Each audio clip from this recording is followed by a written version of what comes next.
Here is my thoughts on Birds of Prey.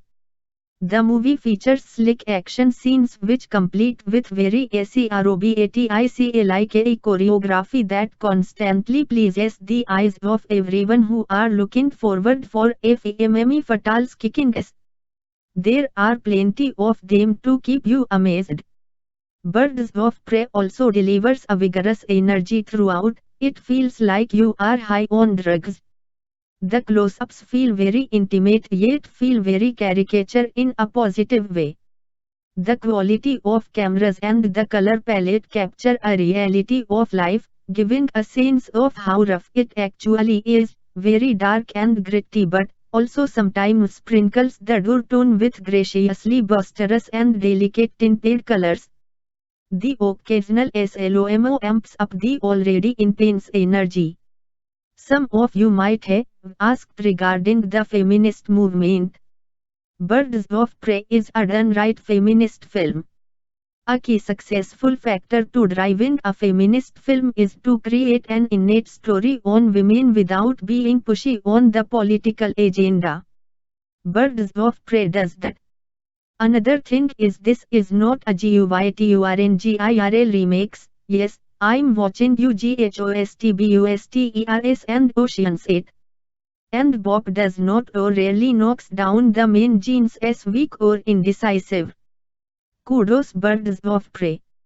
This film was written by Christina Hodson, who, apart from the sci-fi film Bumblebee, only wrote the scripts of two messy thrillers.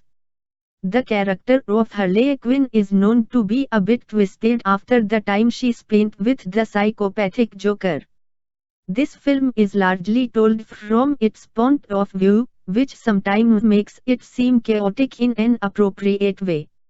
Unfortunately, this entertaining chaos loses its clarity at some point, making the film seem too messy and more difficult to follow.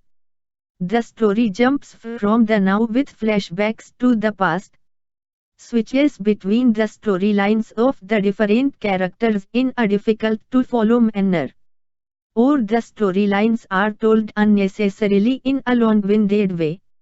With a better script or a COWRITER they could have had a better end result where the story would have been a bit smoother and they had paid more attention to the details. Christina Hodson is also scheduled as a writer for two new future DC films in the DC film series, but it is better to schedule a COWRITER for clearer scripts.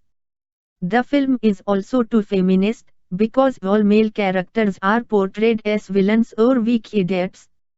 The fight scenes are well portrayed, but lack real excitement, because the female characters always know how to defeat their male opponents too easily.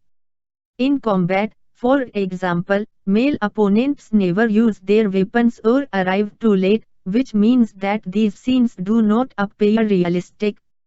Also just a FNBOY nitpick, but I would have liked to see more connections to the larger DCEU, and I would have liked some connections to Batman, Joker and other stuff happening within the universe.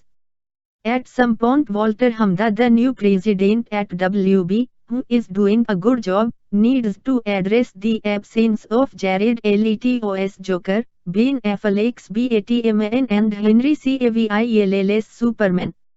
Fingers crossed that they work things out with Cavill's Affleck is a lost cause, which is a shame cause with the exception of Justice League he is the best Batman on screen. Only time will tell, I suppose. 2020 is the year of female superheroes, and while I didn't exactly hate this movie, I did